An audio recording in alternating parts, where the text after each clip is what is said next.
This Marketecture podcast is sponsored by Adelaide. Remember Where's Waldo? He was 100% viewable, but still awfully hard to find.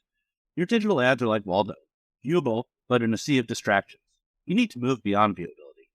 Adelaide helps brands like Mars, Audi, Colgate, and the NBA measure media quality and drive better performance by optimizing campaigns programmatically with attention data. Adelaide's metric, AU, is available on nearly every major DSP and SSP, making it easy to leverage attention metrics. Get a free Waldo was viewable t-shirt at adelaidemetrics.com/Waldo.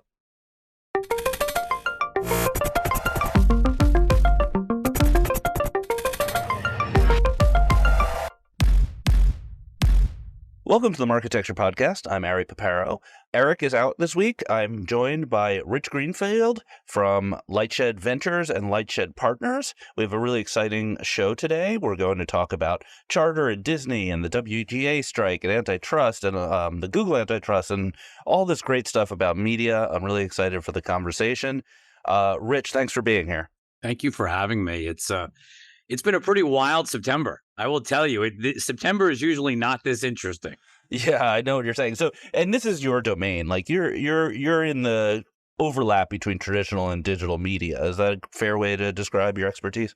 Yeah, look, I think I've been following the media space now for 30 years. I think my gray hair, which you can't see listening to this, but I think it's like we've been looking at this evolution of how technology collides with the media world and how it's being disrupted. And so always thinking about sort of where that puck is going and how new companies are, disrupting the big, legacy companies, which is happening at a faster pace every day. Yeah. So before we talk about this exciting September we've lived through, why don't you give us some background here on what exactly is LightShed? Because it's a lot of things and some people kind of get confused about what it is. So I've been a tech media analyst now for 30 years, started my career at Goldman Sachs back in the mid 90s, has always been about getting, sort of buy, sell, hold on media companies. Although, what's a media company? It's always been things like Disney, but now it's Netflix and it's, what used to be called Facebook, now called Meta and Snapchat. The world is evolving where all of these industries are converging. I mean, take Instacart. Is it a grocery store or is it, right, an online site? And Amazon is 30 different things every single day. Amazon does more. So, we've always been looking at this converged world, but the goal was how do public market investors, hedge funds, mutual funds, how do they make money buying and selling stocks in the space? That's been what we started LightShed's history on 4 years ago, was built around buy, sell, holds on tech, media, and telecom companies. But I've had a true passion for sort of how early stage startups were impacting the space. And I think it was the edge in our research was thinking about where that puck was going. And so I've been an active angel investor probably for 15 years. And, literally it was one of the things that got me most interested in podcasting. I was one of the original investors in Wondery. And, I've just been fascinated by how new companies are impacting the big public companies. And so 3 years ago, we launched LightShed Ventures, which is an $80 million tech, media, and telecom early stage venture fund. And so you can think about us as we are advice, recommendations for institutional investors on the tech, media, and telecom research side. And then we are investors in early stage privately held companies in that same sector. And notable private companies are Cameo, a bunch of other sort of new media companies. Yeah, Cameo is a later stage. I would think, when you're thinking about us, big high profile bets that we've made. You've probably seen Telly, which is the world's first free television. We're the largest investor and co-led their last round. We're huge believers in sort of, how advertising, connected TV advertising can really be powerful and be transformative to the television space. Yeah, that's awesome. And you're also a podcaster, so we will need to get a plug in. If you're listening to this, you probably want to listen to Rich's podcast. What's the podcast called? It's the LightShed podcast. We are a private podcast, but you can certainly email us. We're super accessible, or hit me on Twitter, Rich LightShed. We're happy to have more industry listeners to what the content we're creating every week. Interesting. Yeah, I'm a subscriber to your website. I don't think I've gotten the secret link to the podcast, but you'll have to hook me up. We can do that, Ari. Okay, why was September so exciting? It felt like it was like this giant release of energy that had been building up for a couple of years with AI and with rights management and sports moving to digital and all this stuff happening all at once. And I think one of the biggest things to think about is we've been talking about the bundle collapsing. And I started a hashtag, you probably remember years ago, called Good Luck Bundle. And we got attacked for it. Legacy media companies didn't like it. We said that, sort of this online, the rise of Netflix, the rise of Prime Video, all of this was going to be very disruptive to basically an accelerant to cord cutting. And it's obviously proven out. There's no doubt about it. Nobody questions the hashtag anymore. I think it's generally accepted. But what happened a couple of weeks ago is fascinating, where Disney essentially went back to the future. And so, we always think of like direct to consumer as truly direct to consumer. But now Disney Plus is now included for Charter video subscribers. So, upwards of 10 million Charter subscribers, whether they want Disney Plus or not, are getting free access, free. And I say free in air quotes for your listeners, because my guess is their bill is going to go up for that free, access to Disney Plus.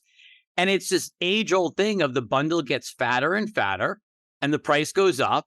But it just shows you how the outside world, that direct to consumer is really hard. Like, you grew up in the digital world, Art. Like, you understand how hard consumer marketing is. I mean, I'm sure that's sort of so much of what you talk about all the time. But like, this is a hard business. Think about the cable bundle. You signed up, nobody canceled because, you may not have liked one channel, or you might not even have liked what was on television, but like, nobody canceled their Comcast and then re-signed up a week later. Like, none of that happened. It was too complicated. Someone had to come to your house and drill holes in the wall and plug in wires. And then you got stuck on hold for 4 hours when you were trying to cancel and take a day off from work. Like, there was so much friction. I can cancel my Max or Peacock subscription in 15 seconds or less. Yeah. And because of the nature of the hit-driven subscriptions, people can sign up when a show comes out and then turn it off for 6 months. So by bundling with things that are harder to turn off, it becomes a little bit stickier, maybe. But it also becomes sort of, once you move into that wholesale model, you're sort of leaving the direct-to-consumer world, because there's no way you're going to focus. You're not going to spend as much on customer acquisition than you used to if most of your subscribers are coming from wholesale. Like, it's just human nature, right? Like, I can't prove it yet. I am just projecting out over the next 2 years and going, well, if most of the sub base, if every distributor follows what Charter did, and whether that's Comcast, whether that's Altice, whoever it is, the desire to actually spend on customer acquisition just feels like it's going to go down materially. Well, you're rebundling. Instead of paying $160 a month to the cable company for 500 channels, you pay them like $80 for broadband, and you get another $80 worth of bundles of apps that basically give you most of what you had before. That sort of what you just described, I think, would have been great. Meaning, if I could get a bundle on top of my Charter broadband of Disney Plus and Paramount Plus and Hulu and Disney, that would be great. But what we're actually saying is actually a little bit different. It's saying you've got to keep the existing bundle. So you've got to keep your CBS, ABC, ESPN, Food Network, and we're going to throw in Disney Plus on top of it. They did it on the cable side, right? Correct. And so, David Zaslav's talked pretty openly, like, we need to have a new bundle of all of these streaming services. And I think what he's talking about is like, could you have Max with Hulu, with Paramount Plus? That's not what this is. What we're basically seeing is, look, we have this legacy bundle. It's gotten pretty unattractive, right? Because unless you're a sports fan, most of the high profile content, like I'm sure your listeners, are not watching a lot of linear television at 9 o'clock on a Tuesday, other than if there's a sporting event that they really care about. They're watching Netflix, they're watching Paramount Plus or Peacock or whatever. And so this is basically saying, hey, we're going to put the stuff you're watching back in, but it's obviously going to cost us more. We're going to charge a wholesale rate to the distributor, and the bill probably goes up. And so, but isn't this sort of a transitionary thing? Because one of the interesting things is that a service like Disney Plus has a lot of benefits over the Disney channels. You can watch on demand more easily. There's some exclusives. So the cable companies kind of have to bundle it, or else they're even adding more pressure to the cord cutters. But over time, I think it still ends up where it was ending up, which is broadband plus a bunch of services. I mean, I don't know. I guess I would just step back. what I think everyone sort of misses, or I feel like is often missed. I hear a lot of people say bundles make life easier. Consumers just want a bundle. I don't know. People seem pretty good, especially younger consumers, but I actually think all consumers, like, you're pretty empowered. Like, you can add an app on your iPhone, delete an app on your iPhone. Like, it's gotten pretty easy. It's not, again, you don't have the call up customer service, wait on hold for hours. Like, it's gotten simple enough where I think consumers like the ability to sign up and cancel at will. They're not stuck in sort of cross-subsidized, bundles of content. They don't need to be subscribers for the full year. Like, I mean, I know everyone thinks bundles are the be-all, end-all, and that will save everything. I'm not as convinced it's what the consumer really wants. I think it's the business model. If you've grown up as a media company, legacy media company over the last, 3 decades, this is what you know. And it's sort of like trying to teach a legacy media company guerrilla warfare to attract and retain subscribers. That's really hard. And I think this is the proof point that they weren't set up to compete like this. So wait, I want to get a little more detail on this, because my understanding, tell me if I'm wrong, because you followed it a lot closer than I did, was that Disney wanted a more kind of a standard renewal of their bundle, and the Charter didn't want that. And the compromise position was, first, Disney removed a bunch of channels. So the bundle got slimmer from the perspective of the cable provider. They didn't have as many garbage channels no one ever wanted to watch. Yep. And then secondly, they got this Disney Plus bundle. And then third, there's some sort of vague promise that when ESPN finally gets off its ass and has a streaming app, that they're going to get it. Is that accurate? I think that's all factually true, but let me just connect the little dots for you. Okay. So one, the channels that came off probably were costing the distributor, I don't know, $1.50 a month. Right. Disney Plus is probably costing them $3 to $4 a month. On top of that, the remaining channels, not the $1.50 savings from the drop channels, but all the other channels went up in cost too. And so, there's more stuff that people want in the bundle like Disney Plus, but the cost, Charter is paying Disney more than 10% more than they were last year, even though there's fewer subscribers year over year. So Disney won this negotiation. I mean, look, Charter got more value, but let's just be very clear. Charter went into this. It's sort of like the writer's strike. If we I know we're going to get to that. We're going to get that. Like, both sides want something. So Charter wanted free access to Disney Plus. Disney didn't want to do this at all. Right. Disney got a pretty fair wholesale rate, considering there's also advertising on this. So I think this is, Disney did something they may not have wanted to do at the beginning, although maybe they did because direct-to-consumer is too hard and they really do want to get to a wholesale model. But Charter had to pay for it rather than getting it for free. And so you can see wins on both sides, but I think the more I've learned, the more I've seen this as sort of a Disney victory more than a Charter victory. And what's up with ESPN? So ESPN doesn't have an app. They have an app that only lets you watch ESPN with your cable login. They don't have an independent app. But I think no one's going to do it. Like, I mean, no one's going to do what? No one's going to do. Consumers aren't going to sign up for the ESPN app. I certainly would, if I could get rid of YouTube TV and stop watching sports on normal television. Well, hold on. I've been asking this question to everyone, so I'm going to ask it to you. Yeah. I want to know, what does the consumer look like? I want to understand who this mythical consumer is that is excited to pay $25 or $30 a month for ESPN, like the actual ESPN, college football, Monday Night Football, and all of that, but doesn't need ABC, CBS, Fox. Yeah, you're right. Like, doesn't need Fox Sports, doesn't need USA Network, doesn't need TBS or TNT. Like, I'm struggling to understand. It seems like if you're a diehard sports fan or even a reasonable sports fan, it's either big bundle or nothing. Like, I don't understand this idea of trying to piece together. It doesn't seem like a great experience, maybe for a really casual sports fan. But my guess is you're not a really casual sports fan who wants to watch like a week's worth of football games. Yeah, you're probably right. The issue is that an AVOD service like YouTube TV is effectively 99% sports, and it's overpriced for that. So the consumer desire is to solve that problem, but an ESPN app won't do that on its own. The problem is there is no easy way to do that, because sports is getting more and more scattered because everyone is trying to grab a little bit of sports because they see it as the only sort of quote unquote must have. And what people are missing is that the reason Netflix spends $17 billion on content, non-sports, right? Like they don't actually do linear sports. They do sports docs, but not linear sports. But the reason they do that is because you need, in a D2C world, you need a piece of content every single day to excite people. Like you need to wow people every day. Whereas the media world that you and I grew up on, they're sort of used to, you know, a few big shows a year, sometimes even one or two big shows a year that you watch 30 minutes to 40 minutes a week.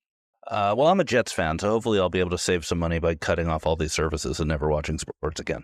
You excited to see Taylor? I was going to ask you about Taylor. So let's do the media angle on Taylor, because I'm a huge Swiftie, first of all. Let's just say that. So the media angle on Taylor, here's what people are saying. I'm on the inside on this stuff, which is this may or may not be a PR stunt, this whole relationship. But even if it's not, they are talking about making Super Bowl commercials together and just hyping this romance all the way through the end of the season and just reaping in the bucks. What do you think? Well, the only thing I would say is I don't think Taylor Swift is in any need of increased publicity or monetization. I think she's doing it far better. I just think what's funny, I think the funniest part of the week has been sort of this like, you know, online of like, you know, Taylor put Kelsey on the map. Like, yeah, that's pretty funny. I mean, it's just like he's a Super Bowl ring holder. Like, it's just that whole narrative is awesome. Like, just awesome. I hope the best for them. They seem like a very nice couple. All right, let's move on to the writer's strike. So I think we've all been following this as of this recording. They've come to an agreement. I'm not sure if they've actually signed, but they've come to an agreement. Mm-hmm. So what does this tell us about the bigger picture? Is this about AI, or is this about streaming, or both? Look, I think it's sort of the writers. I mean, I don't know why it took 5 months to get this. This seems like if they had all sat down and started really negotiating 2 months ago. And I mean, the writers didn't get what they asked for. They certainly got more than the studios. But my guess is if they had actively engaged and really, you know, pushed hard for negotiations, they would have gotten here months ago. Like, it doesn't seem like this was so crazy.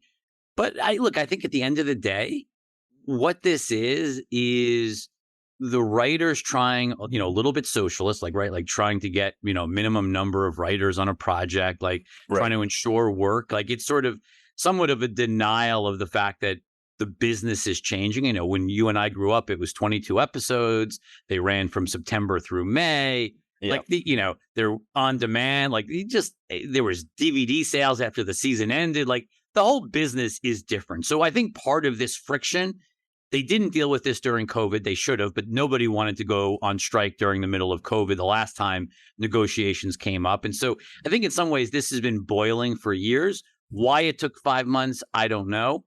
At the end of the day, look, it makes making content a bit more expensive for the studios. I think the studios have a lot bigger problems right now on the streaming side than the cost of their writers going up a little bit. I don't think that's the big issue. I think there's too much content being created by these studios relative to their success in D2C customer acquisition. And so you're going to see big changes, consolidation over the next few years. On the AI side, I mean, just the only thing I'd say, Ari, this contract, because it's backdated, is already going to be 6 months old by the time it's actually ratified. 2.5 years left. My guess is in 2.5 years, we're going to know a heck of a lot more about the AI implications on this sector. And I would just say to your listeners, think of this as just drawing a line in the sand, the beginning of an evolutionary process of how AI is going to impact. This contract alone, I think, is relatively meaningless. Okay. So there were a couple of hot takes people would have, and I want your reaction to the hot takes. Hot take number one was the studios were actually thrilled to just take a break from the constant cost of production. There's so much content that having 5 months of no content was like almost like going on a spa vacation, losing some weight. You know, it's convenient narrative, and I think maybe for a couple of studios, a couple of months might have not actually been such a bad thing. Meaning Warner Brothers, Paramount, getting into the 5 month territory, and remember, it's more than 5 months because it's not even papered yet. Like, the SAG isn't done. That's going to start now. Best case is 2 weeks to sign, 4 weeks to actually get it ratified. Like, you're talking 6 to 7, by the time productions restarts, it's probably a 7 month delay in Hollywood. that is screwing up next year. Like, there is no doubt the movie schedule for next year is now a mess. Like, things that were supposed to come out next summer are not going to come out next summer. So I just think that's a convenient narrative. At the end of the day, when you're in the business, I mean, think about it. Less content on linear TV means more cord cutting, less stuff on linear TV. Yep. Less content for your streaming service means greater churn and like harder to raise pricing. Like, I think this has gone on too long for that narrative to hold water. Okay. The second hot take, I think this was Barry Diller's hot take, which was that the studios shouldn't be united. That the old guard should treat Netflix and streaming only companies as the enemy and be able to negotiate separately. Am I mischaracterizing Mr. Diller's point of view? I didn't listen to Barry's comment specifically, but I would just say the entire industry is moving towards the internet. I think, you can try to, it's always convenient when you try to fight technology, but I think, Bezos has that great quote, like if you lean away from the future is going to punch you in the face, or it's something like that. Yeah, something like that. Okay. His quote, I just think like good luck with that. I mean, at the end of the day, all of these studios, because again, remember, Disney is taking their best content. They don't put it on ABC anymore. Yeah. They don't put it on Disney Channel anymore.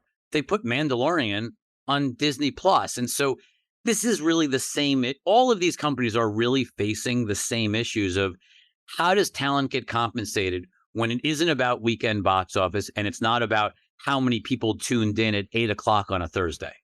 Okay, so this podcast is mostly listened to by ad tech people. So I guess if we zoom out and we think about the connected TV world and the streaming world, I saw this presentation yesterday at Programmatic I/O where the insider intelligence people were saying that connected TV had a huge growth during COVID, but now it's going to grow like in the high teens in terms of viewership for the next couple of years. But there's a lot more advertising potential. How do you see the market for advertising in this world? Is it stable or is it entering a growth phase? I mean, the biggest issue in connected TV has been supply. I mean, It wasn't that long ago, right, that you basically had Hulu. I mean, I should say, you've always had YouTube, and I think YouTube is sort of the hidden not even sleeping. The non-visible giant in this space is that, over half of YouTube viewership is on a connected TV. They're massive. And so that was obviously a huge piece of it. But if I think very often ad buyers, probably people that listen to this podcast, there's still been this odd segmentation of premium versus UGC. And even though I think a lot of YouTube is actually pretty premium content, at least to my kids and people I know, like it's sort of hard to make that distinction anymore, especially when you see something like Coco Melon on YouTube as well as on Netflix. Like, what's the definition of premium versus non-premium? It's sort of arbitrary at this point, but leave that aside. If you think about it, you basically had Hulu and Roku, and then you had, sort of the pure AVODs like Tubi and Pluto, but you didn't have a lot of alternatives.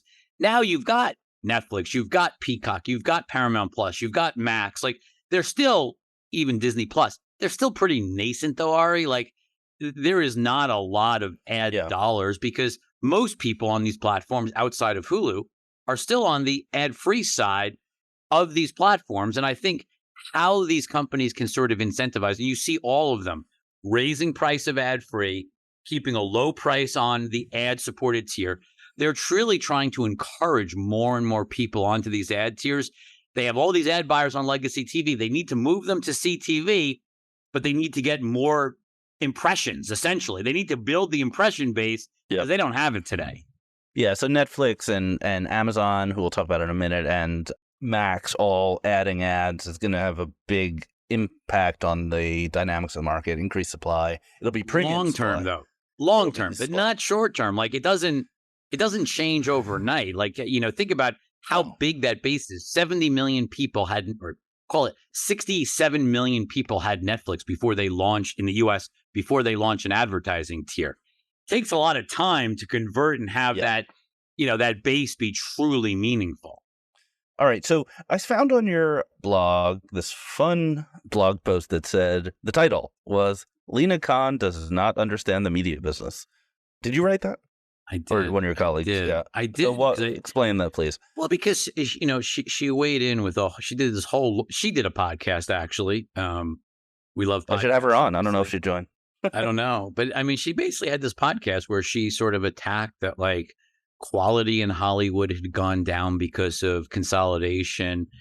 I don't know. I mean, I think there's Maybe. more content today than there's ever been before. And I would argue in terms of like quality content, like, I don't know. I mean, first of all, who defines what quality is? I mean, we just had this discussion with YouTube, right? Like, I don't know. I mean, go back. Was MTV content back in the day quality? Was is Survivor? Everyone loves Raymond. I mean, was Joe Millionaire quality? Like, you know, we could go back through, but like, I would argue that the amount of overall content for the consumer and the price value, like, you don't have to sign up for the big bundle. I can just sign up for Disney Plus or just sign up for Netflix and sign up and cancel. Like, I think actually all of this has been incredibly good for the consumer. And, you know, then she gets into this whole discussion of like, oh, well, you know, there aren't the same metrics today that there used to be, like box office and viewership. And it also, to me, that's where really I thought her misunderstanding or lack of understanding of the sector really showed.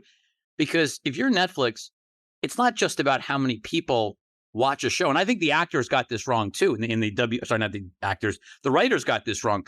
Like, they fought for total viewership data. That's not actually what defines success on Netflix or Disney Plus or Hulu.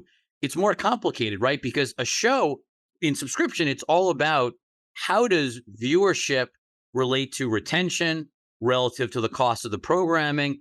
It's not just about how many tickets were sold that night or how much viewership and therefore advertising was sold. It's a much more nuanced, complicated equation. And I don't think Lena Khan nor the Writers Guild truly understand that. Is Lena looking at any traditional media companies for action? Because she seems to be very focused on the tech giants. Well, it certainly limits. You would know, I guess. It certainly limits the ability for the tech giants to do acquisitions of legacy media. Right. Now, the Amazon MGM would probably be the last one of that kind. Correct. And I mean, even that they didn't really like. They tried, at least they attempted for a moment to fight it, even though it seems ridiculous. But I mean, I don't think anyone believes, you know, I don't think Apple, you know, even if Apple, which I don't think they do, but even if Apple wanted to buy Disney, which I crap on every time anyone brings it up, regulatory wise, I don't think there's any chance.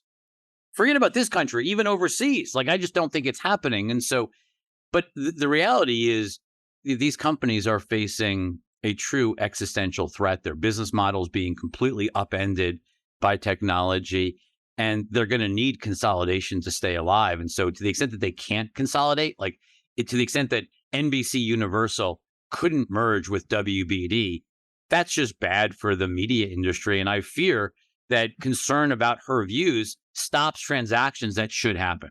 Sure. What about Netflix Disney? Would that ever happen? I mean, certainly We're not. just having fun here. No. I mean, look, it's funny you mention it because, and again, it was under a prior administration, right? But, you know, Disney buying Fox, people thought would actually be fairly difficult. You were merging, you know, Disney was the largest studio in the world, and they were buying another studio to get to massive market share. The funny thing is, now Disney Studio hasn't had a hit, and I can't even remember how long, like, you know, other than Avatar, which was acquired from Fox, but like there's been Disney's content is underperforming after underperforming.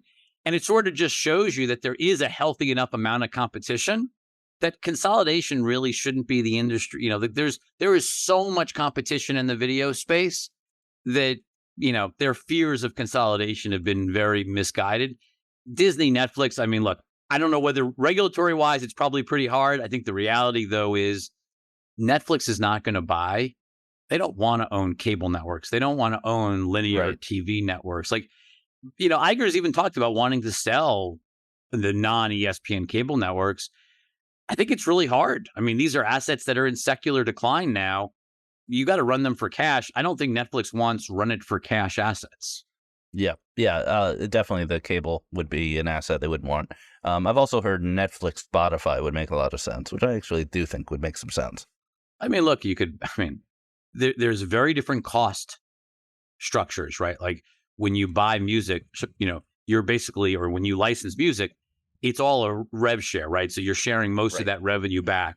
When you buy entertainment or video content, you're buying it at a fixed price and there is no, revenue share.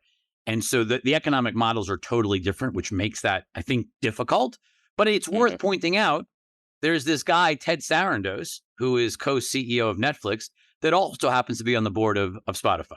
If you think about Spotify's challenge, it's having less and less of each dollar go to the recording studios, or what? Sure, which is why they're in the podcast business. Right. So that's why they're in the podcast business. So if you squint right, you say, well, they're trying to become more like Netflix, and Netflix is going to run out of growth at some point. So maybe that makes sense. Anyway, this is just a fun kind of cocktail speculation that we get to do on this podcast. Let's take a quick break, and then we're going to come back and talk about the news of the week. This is a message from our sponsor. I'd like to introduce you to Publica by IAS, the award-winning CTV ad server trusted by some of the biggest streaming services and smart TV manufacturers globally. Publica helps a growing number of leading AVOD and FAST services to power the programmatic ad break decisioning via products including a unified auction, server-side ad insertion, and a demand-agnostic ad server built from the ground up around streaming. Head to getpublica.com to find out how they help CTV publishers to grow their advertising revenues and provide streaming audiences with linear-like TV ad break experiences. All right, we're back. So we've got antitrust to start with. Have you been following the Google antitrust trial? We have been following all of these antitrust attacks. I mean, it seems like every day there's a new, Lida Khan, it's funny. No matter how many losses she takes, she doesn't seem to be sort of scared off by attacking yet another company. Yeah, we still have Amazon to talk about. Let's talk about Google first. So I don't remember if we talked about it in last week's pod, but first there was a document that was revealed, a Google Doc, that showed that senior executives at the search side of Google were moving the dials around on the way search worked to try to make the quarter. I think we did talk about that last quarter, but I'd love to hear your reaction. And then the second, my favorite thing that happened this week was testimony in the trial from Apple that basically said that they use Bing as kind of a counterparty to get the most money out of Google. And I think maybe not exact quote, but Eddie Q said, Apple makes more money on Bing existing than Bing does. That just gave me a nice chuckle. Well, but because it's literally talking about competition, right? Like having competition drives up the price and makes it more valuable. Does Apple use Google because it's the best search engine or not? Probably a little bit. Probably a little bit. But you have to wonder if it wasn't 90-10 in market share, if it was 60-40, would the whole thing be different? But the fact that it's 90-10 and that consumers really do prefer Google makes it a kind of hard argument to say that it's monopolistic. I mean, do you know anyone who uses Bing? Some Microsoft employees I know. But that's what I'm saying. Like, the benefits of scale and the flywheel of scale, we see it all over the place, right? Like Netflix is the only service people really spend time with. You can go into YouTube. Like, let's just say YouTube and Netflix are the only two streaming services people spend a tremendous amount of time streaming.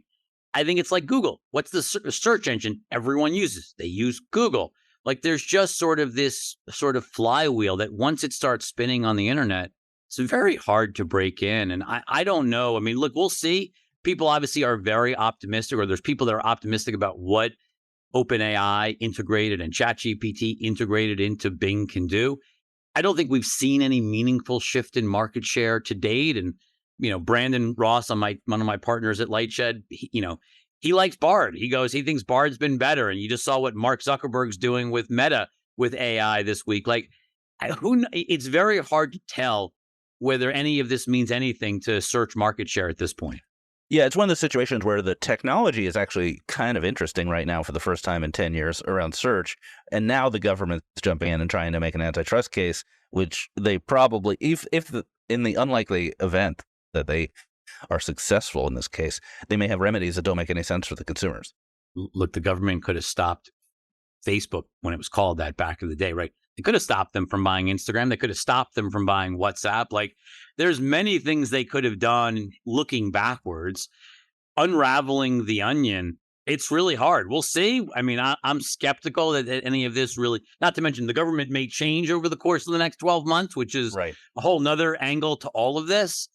But, there's a lot of moving pieces. But, I'm sort of skeptical that we're going to see wholesale breakups of these companies. Yeah, so I don't think they're even asking for the breakup in the search case. But in the so another antitrust case is the government is suing. Government, along with 17 attorneys general, are suing Amazon for antitrust activities, mostly around the ways they require third-party merchants to advertise or to use their shipping services and things like that. I'm not an expert in this area, but I would say that my Twitter feed is filled with, I would call it ridicule for this case. Like the conventional wisdom is that this case is idiotic, that it's that Amazon is by no means a monopolist when it comes to commerce because it's such a big space. What's your take? I mean, do we think that Microsoft is like somehow cornering the market on video game publishing, that them buying Activision was somehow horrible for the video game space? And I mean, especially when these Activision That one made games, no sense. unfortunately, I think we have to look at what's been happening over the last 2 to 3 years in a larger context, right? We can't look at any one of these cases. They all seem relatively absurd, and sort of, it feels like the focus is wrong. And I think that's what's, upsetting from our standpoint, is that all of this is adding fear. It's hurting valuations of these companies because it's hurting the potential.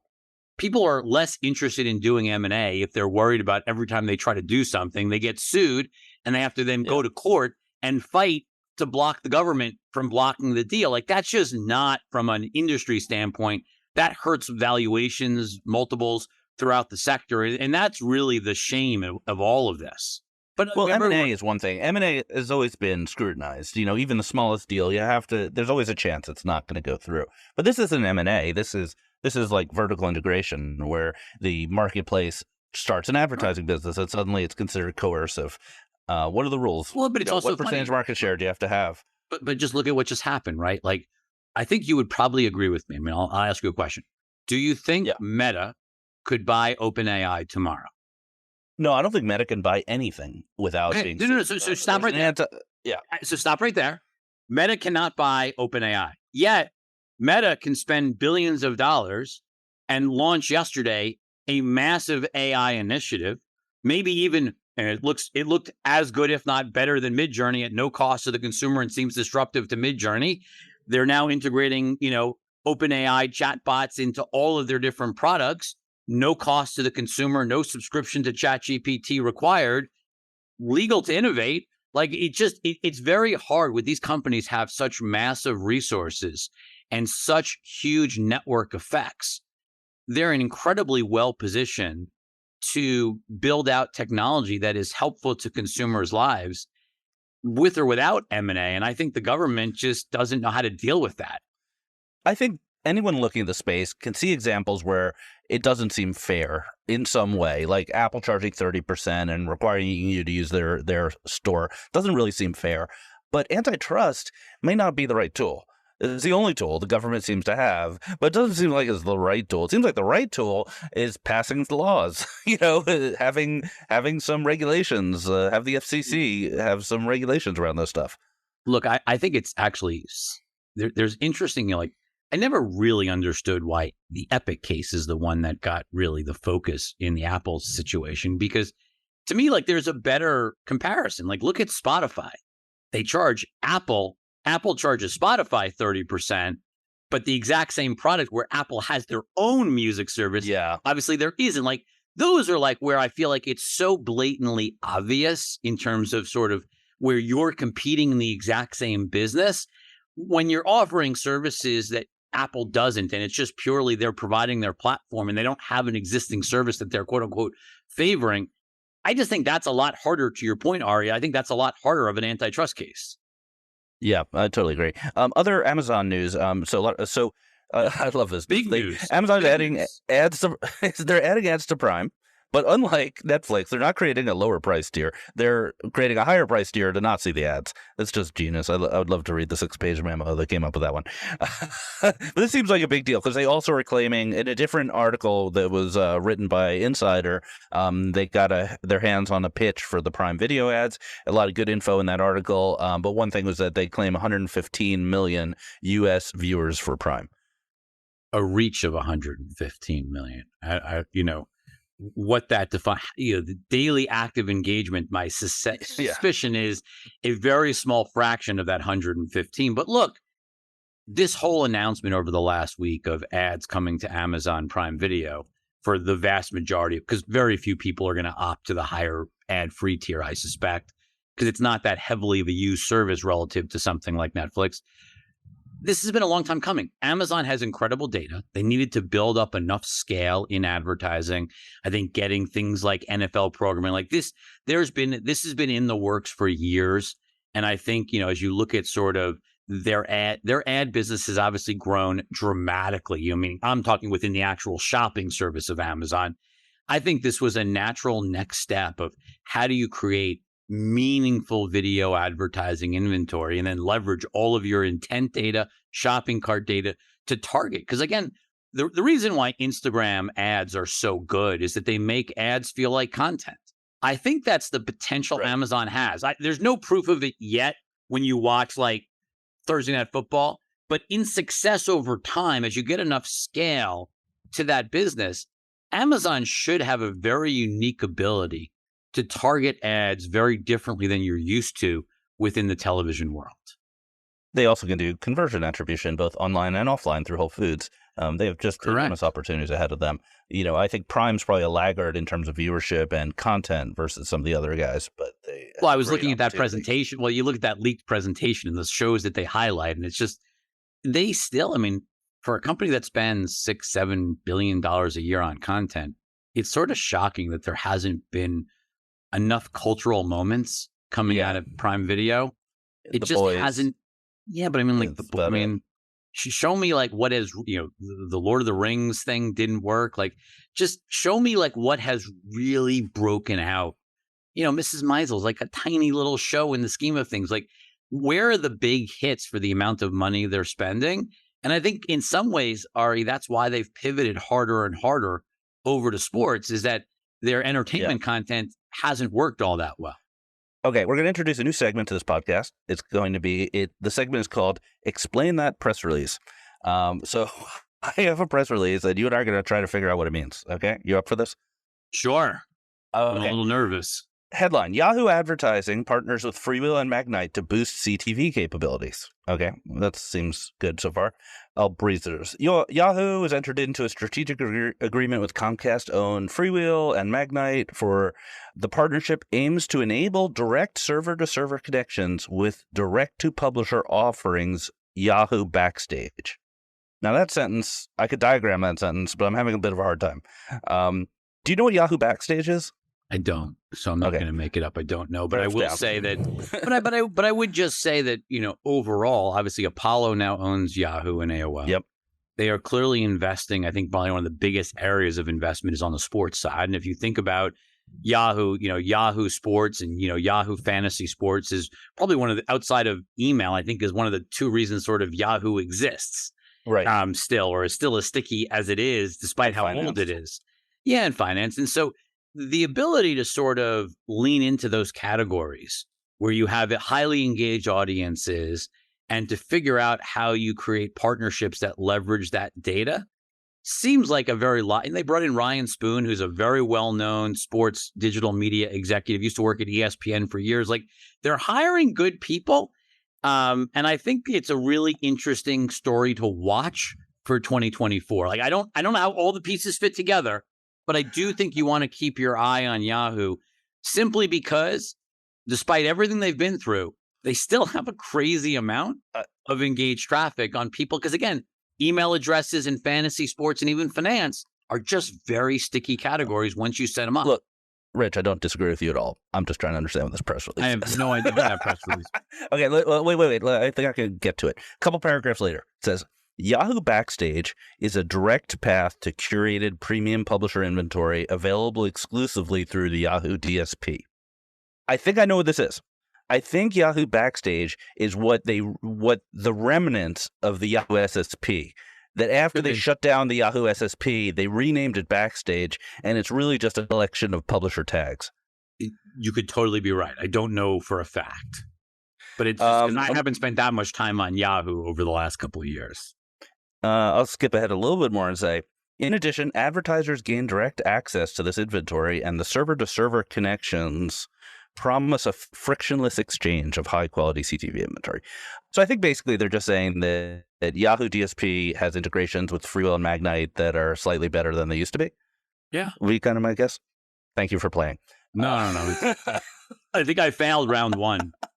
Yeah. That was a tough one. That we started out. That was like the boss level press release. I always love press releases that are written in other languages. Yeah, exactly. I don't. And, I used to work at Freewheel, so these are my buddies who probably wrote it. So sorry to mock you on the air. Mocking is a fun sign of love. So I think we're out of time, so we're going to close this out. Rich, thank you so much for being here. This is a great conversation.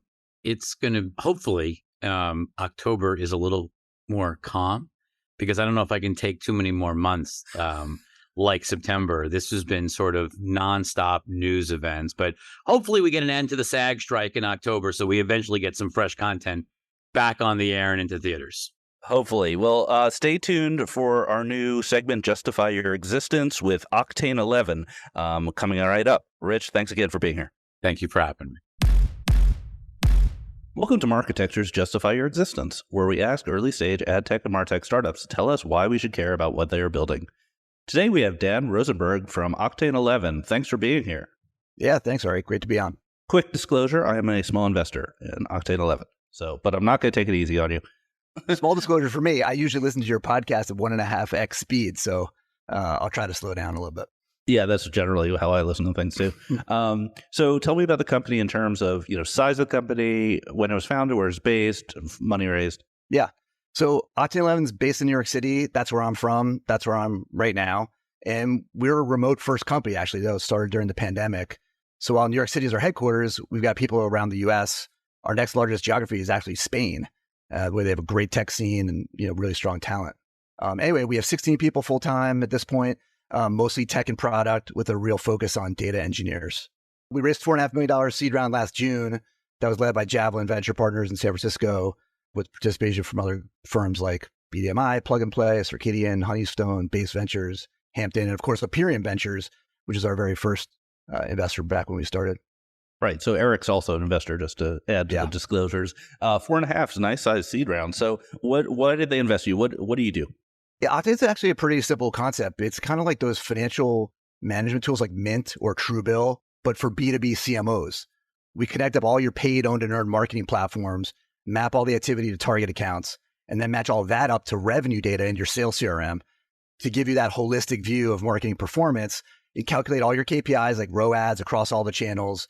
And here's the best part. We compare your results to industry benchmarks so you know where you stand, and we make specific recommendations on where you can save money and improve performance.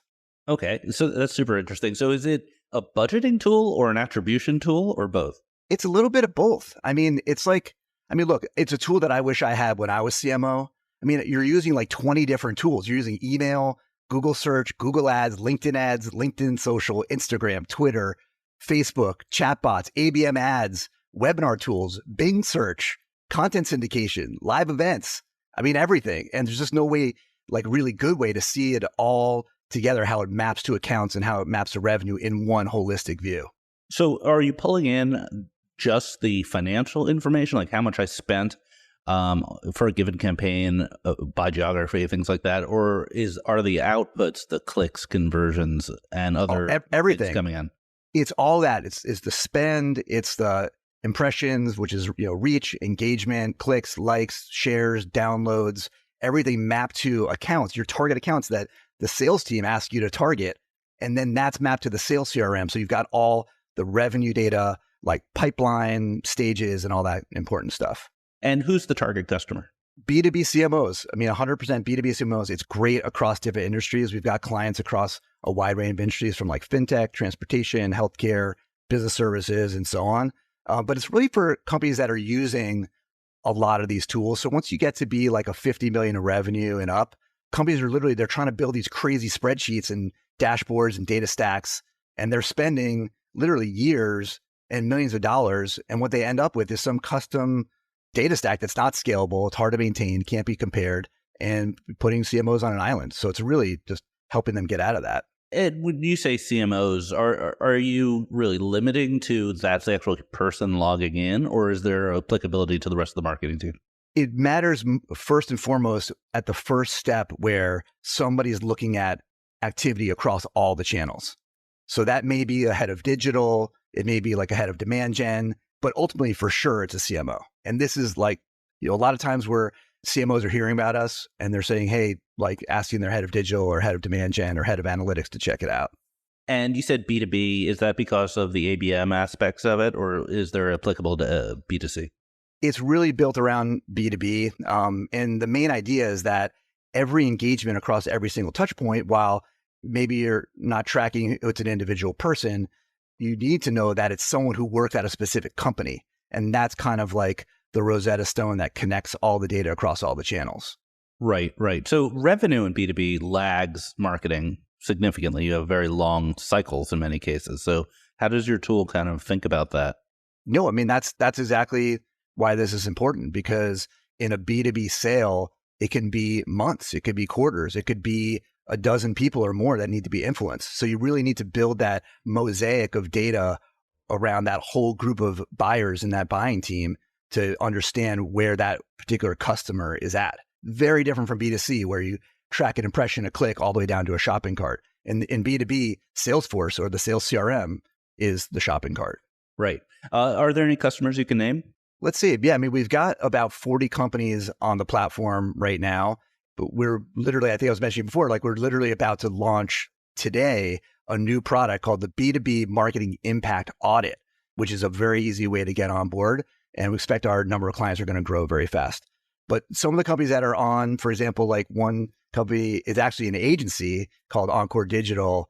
You can see they got a little quote on our website. And what's been amazing for them is helping their clients to see the breadth of all the activities that they're supporting for them and how it all connects to actual business revenue. Gotcha. And how does pricing work? Pricing is very simple. It's just a flat fixed fee. And it's really just geared towards the numbers of integrations that you connect into the platform and the size of your business. One of the interesting things we did is we're not charging on impressions or like gigabytes or anything like that, because that's like, does the marketing team, those aren't metrics that they're really thinking about. So we're just thinking about how many different channels you want to get in and how big is your company. Awesome. Well, I think that's a great overview. Thank you for justifying your existence. Dan, thanks for being here. Thanks. Appreciate it. Thank you for subscribing to Marketecture. New interviews are added every week at marketecture.tv and your favorite podcasting app.